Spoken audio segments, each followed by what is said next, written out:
Welcome along to the Gobby Gaffer YouTube channel, and in today's episode we have a new signing. Yes, we're in January. The January transfer window has now opened, and I think we need to dive straight in and get some details. And if you've been watching along, you will know I've had a little bit of a problem at centre back.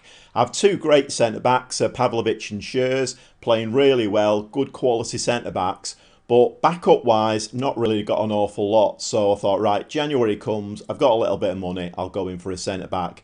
But unfortunately, there weren't any centre backs around really, not good ones. Anyway, I had a look through the squad and I kind of realised that I've got Jordan Bayer, who is my right wing back. But he can actually play centre back, and he's 6'2", and his stats are very, very good for centre back. So I thought, okay then, Jordan Bayer, he can be on rotation with the other two lads. I've got Freiberg as well, and I've got a young lad in there, but he could, he can rotate in there, and that's great. Agu, the lad I've been playing at left wing back, let's just find him, Felix Agu, is actually, his preferred position is right wing back. So I thought, okay then, fine. So I've got Fresneda on that side, the wonder kid who's yet to prove his worth. But I've got Fresneda, play Agu there. So let's look then for a left wing back. Because on that side there, we've got Netz, who is brilliant. But obviously we do need somebody else to cover. And I actually did find a left wing back. And he is, he's 26-year-old David Raum, German nationality. So he fits in with all the European, qualifications and everything. Like I say, left wing backs coming in as a 3-star with the potential to be 3.5. Again, he's, very quick. Physicals are great. Mentals are great. They're saying he doesn't have an awful lot of potential, but I think he'll do a really good job for us. I have paid quite a lot for him. I think he's cost me about 25 million. When you're signing players, you never know, do you? Sometimes you sign a player for 1.5 million. The next thing you know, they're a 65 million pound player and they've hit the ground running. And then other times you can sign a 25 million pound player and they play a few games and you're thinking, what have I signed here? But anyway, so that's the new signing, and he's come in. He's gone straight into the squad. He's gone straight into the registration system. So hopefully, he'll do a good job for us. So what's been happening? I can hear you asking. So let's have a quick look. So we are still top of the league. We'll have a look at that in a second. In the main, things are going very, very well. We beat Mainz 05 at 1-0. With Guy Caress coming on, 75 minutes got us the goal for that one. Then we played Werder Bremen, beat them 4-1. Very, very nice victory that. Scoring 4 goals is always very, very important. Real San Sebastian in the Champions League. Nice 2-0 win in that one, so another 2.4 million into the bank. And we're actually doing quite well in the Champions League as well at the moment. Then we played a VfL Bochum, beat them 2-0. And then the inevitable thing happened. We played Bayern Munich and it was at home. We got beat 1-0. Unfortunately, as good as this team is becoming, we're still not at that level to be beating Bayern Munich. And this is why I'm not expecting, even though we're top of the Bundesliga, I'm not expecting to win it. Because Bayern Munich at the moment, they've got the afterburners on. They're on an unbeaten run at the moment. And they have to play us again this season. There's only 1 point in it, I think. And so if they win that game, even if we win all our games till the end of the season, they will still end up champions. Okay, maybe that's a little bit negative, but I'm just being a bit realistic. So we had a bit of a friendly in there. Then we played Hoffenheim. A nice 2-0 win in that one again. And then the typical football manager, they always do this, don't they? Like every season. So you're in the cup, you play a team in the cup, and then you immediately play them in the league. This season, it's FC Köln, our big rivals. So we play them in the cup, and nice victory in that one. In the 3rd round, we're through to the 4th round now. Nice victory, 3-0.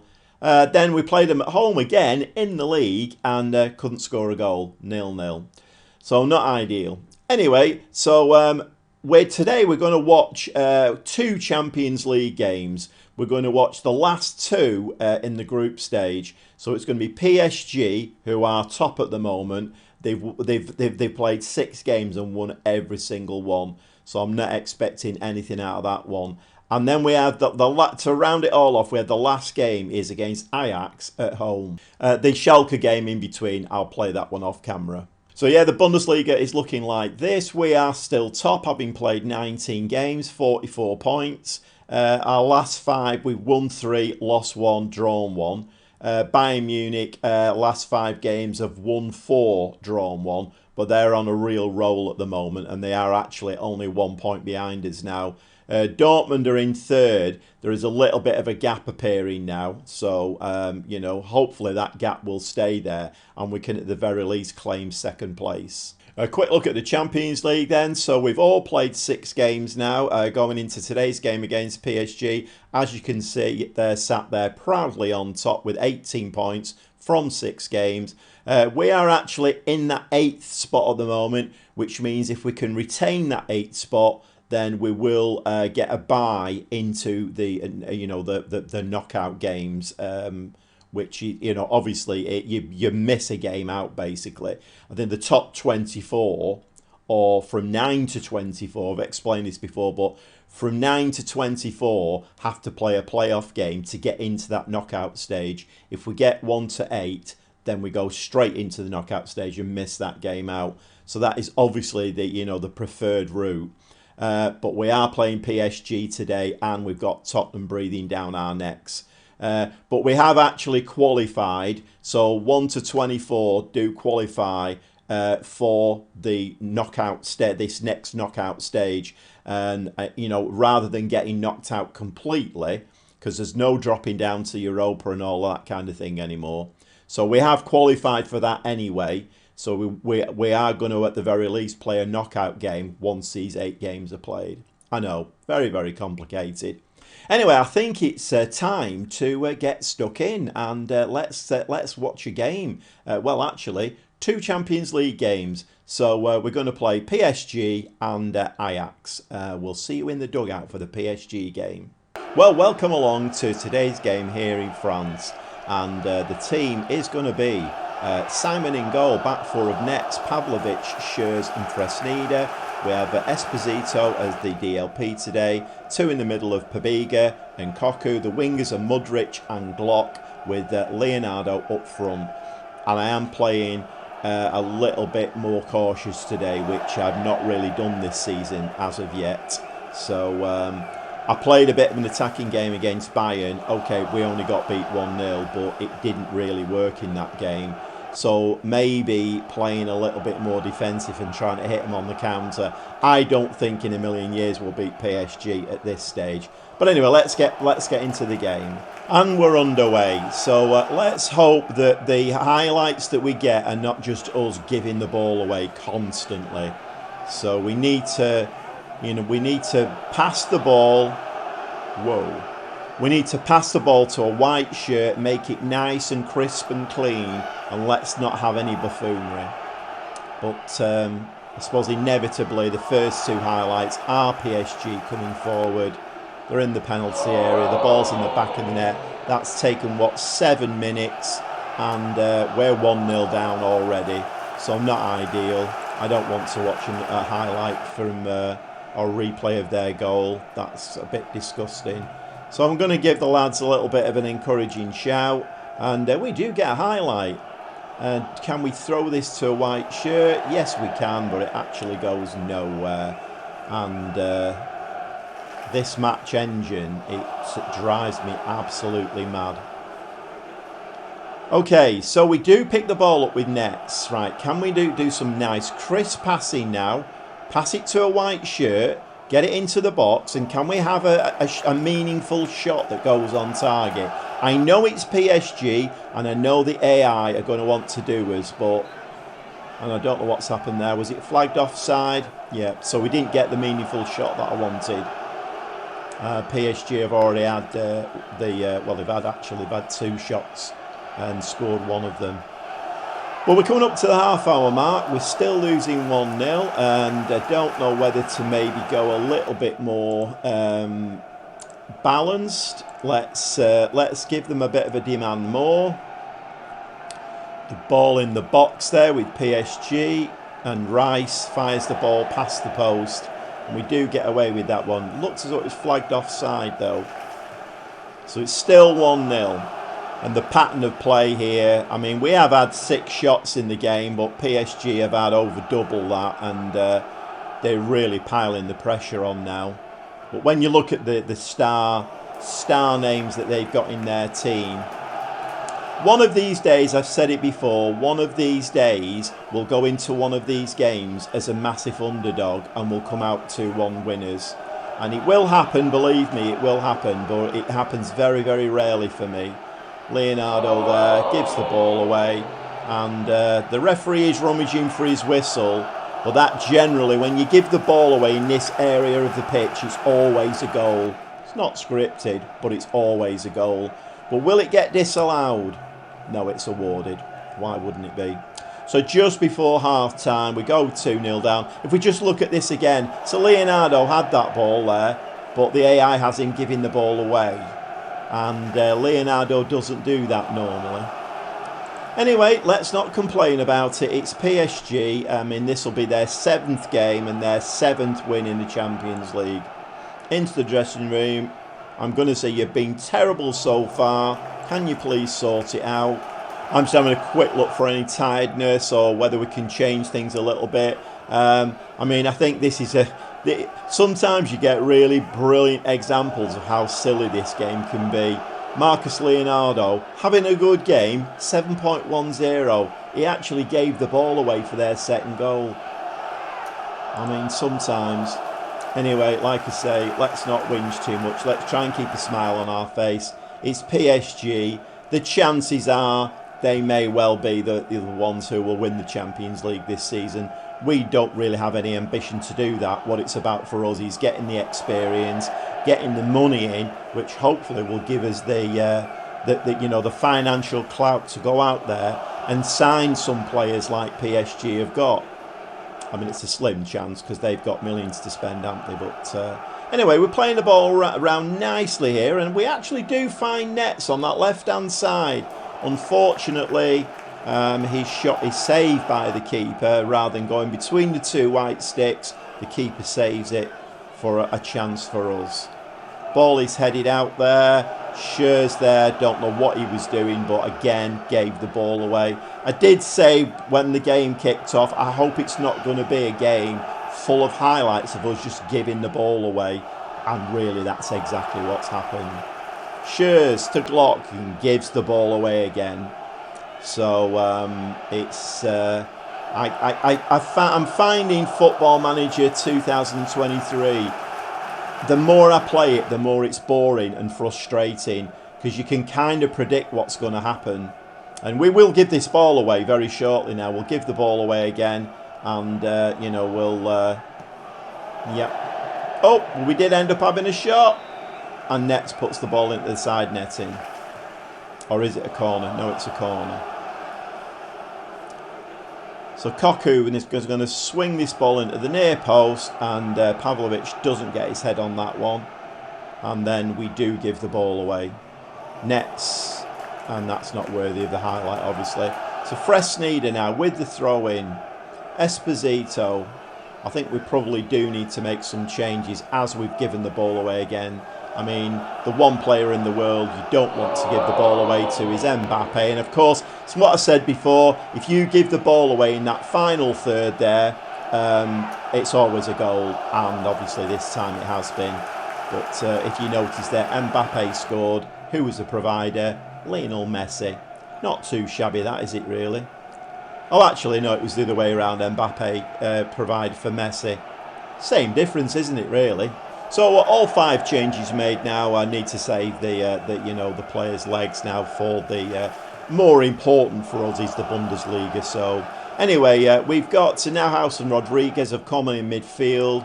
We have Rom, the new lad, and Nadjar have come on at centre back, and Reece Nelson has come on the left wing.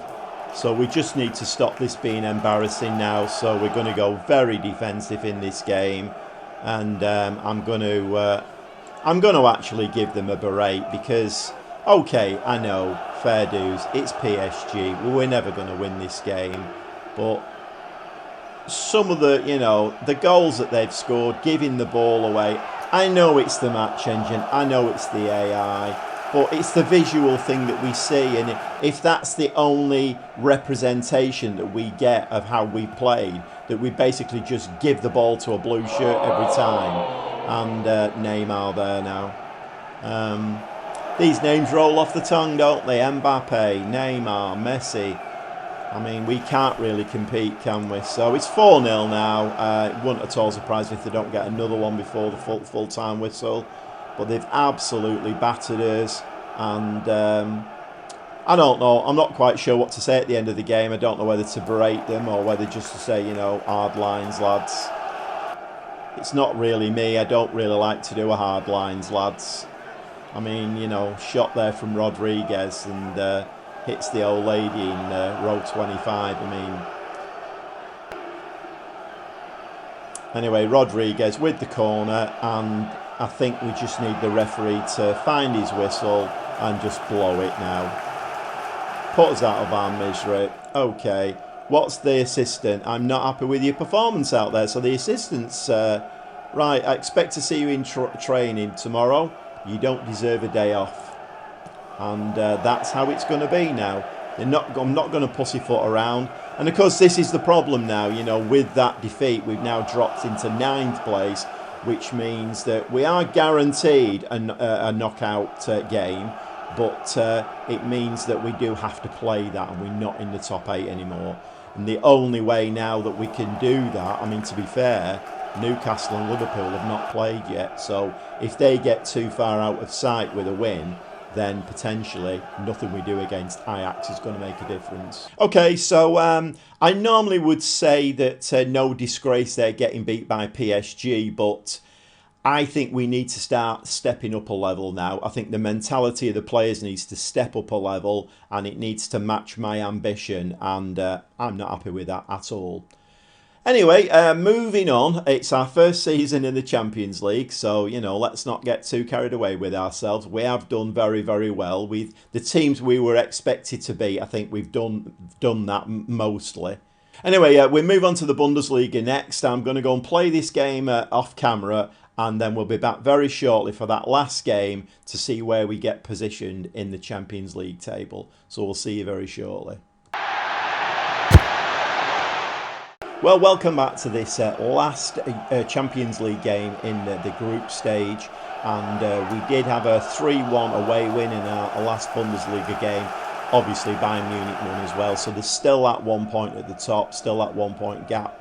But the team for today is Simon in goal, back four of Nets, Pavlovic, Schürrle and Bayer, Esposito is the DLP, Pabega and Koku in the midfield, Mudryk and Collado out wide, and Leonardo up front.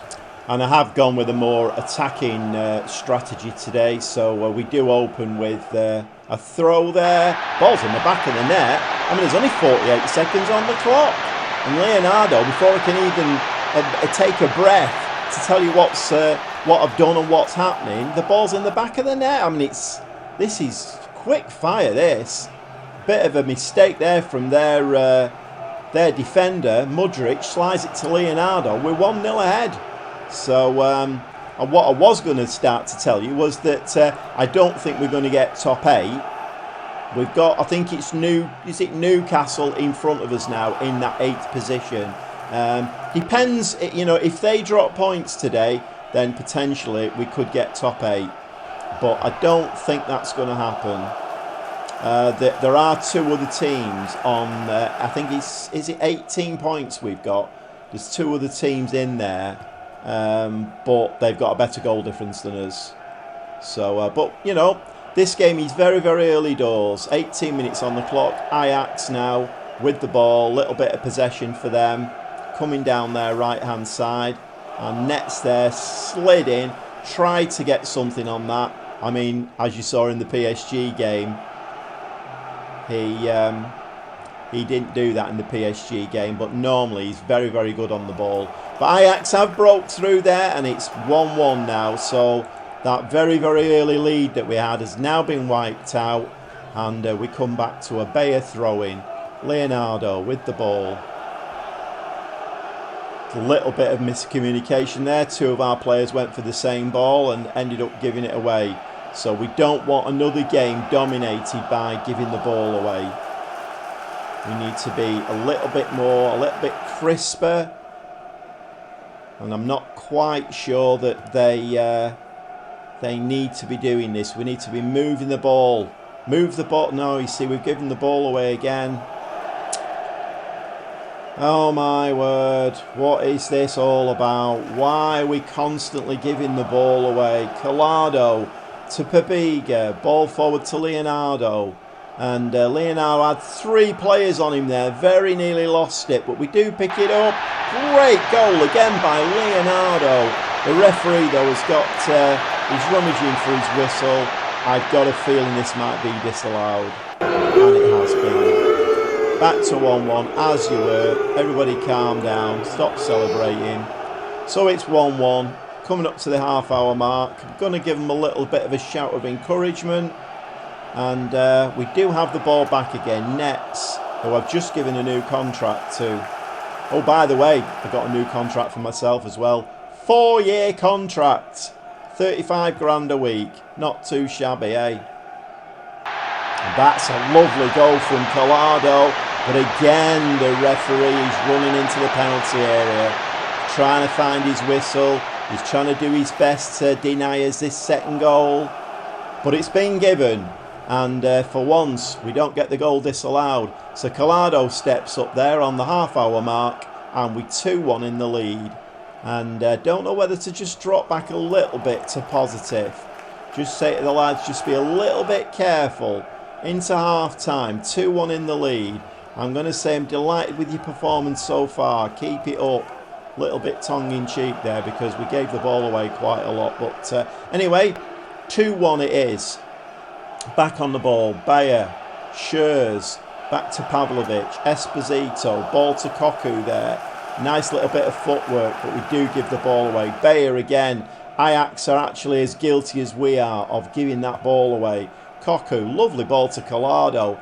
Collado is going to left-foot it into the box. He is. And it's a tap-in for Modric. And it's 3-1. And that is very, very nice indeed. For once, we do get a little bit of luck there. Koku, lovely ball forward for Collado. And lovely ball into the box. Leonardo has a shot, comes off the keeper. Modric with the tap-in. 3-1 ahead. And I think we're probably going to make some subs very shortly. Because this new tactic is not as harsh on the players as the Gegenpress. But we are still quite tired. Just looking at Pabiga there. Very, very tired in game. I'm going to, let's watch this highlight and then I will make some subs. Koku there does his absolute level best there to give the ball away. But does pick it up. Oh, and that is a shame. That would have been an absolutely storming goal. 62 minutes on the clock, 4 changes, freshened it up in midfield. Now House and Glock coming in there and freshened up the 2 central defenders with Rom and Friedrich coming in. Let's hope that doesn't disrupt the team too much. But as you can see, very, very, very tired team. The Champions League is really taking it out of us this season. And we've had some really tough games and there's been a lot of effort expended in the Champions League. Because let's face it, you know, I mean, apart from the PSG result, we have done really, really well. So Glock picks the ball up, fresh legs on the pitch. What can Oscar Glock do? Ball inside there. Collado this time, left-footed. He has got an absolutely wonderful left foot, Collado. And he's a little bit inconsistent, but, you know, a lot of the time when he comes into the team, this is what he's capable of. Lovely little run there from Glock. Dragged the 2 players away. Collado left-footed, hits the post and in. 4-1 ahead. And I think this game is fairly wrapped up now, unless we actually get some buffoonery goes on. I think this game is fairly wrapped up. Moving into the final stages of the game now. Nice 4-1, comfortable scoreline, and we have actually beaten Ajax 4-1. Great result. I was a little bit worried about that game, to be honest, because Ajax on the day are a very good team. But we're going to give the lads comprehensive, and you've blown them away, Absolute brilliant performance. So we wait with bated breath to see what the second round of these games brings. Can we get into that top 8? Let's have a quick look. And sadly, we didn't. We ended up, Newcastle did win their game at home. So we ended up in 9th place, which means we've now got to await the draw for a knockout game now, which is from 9th to 24th. Those teams go into a hat, and you have to play the knockout game before you can get into the qualifying knockout round. So unfortunately, we have got to play that. And if you look at the teams that are in there, we've got Barcelona, Real Madrid, Manchester United, who've already beaten us this season. Leipzig are in there, Benfica. I mean, there's some absolutely brilliant teams in there. So it's going to be very, very tough. But having got through, another 2.4 million in the bank for beating Ajax, having done all of that, we will get some more money in the bank. Quick look at the Bundesliga as well before we leave this screen. So 20 games played, now over half the way through the season, and we are still top by that 1 point from Bayern Munich. 47 points, Bayern have got 46 points, but Bayern are on a real roll now. And like I said before, if we win all our games till the end of the season, I'm sure Bayern will, but they've got to play us and they will beat us. So it's a bit of a no-brainer, really. I think Bayern Munich, by hook or by crook, Bayern Munich will win the league again. But let's not get too downhearted by that. I think at the moment I am classing this as an exceptional season. We're top of the Bundesliga. We're 9th in the Champions League after the 8 games have been played. So I'm classing that as a very, very good season. And we're only just over halfway through. So absolutely brilliant. Well, I think it is anyway. Anyway, I think we're going to leave it there. And if you've enjoyed this episode, please give me a like. If you're new around here, do the usual stuff. Subscribe, spread the word, try and get the channel to grow. It is growing painfully slowly. It's, the positive is it is growing, but it's painfully slowly, and obviously I would like it to grow a bit more. So all that's left for me to say is, well, thanks for watching, and please join me next time for Gobby Gaffer playing Borussia Monchegladbach in this one club save.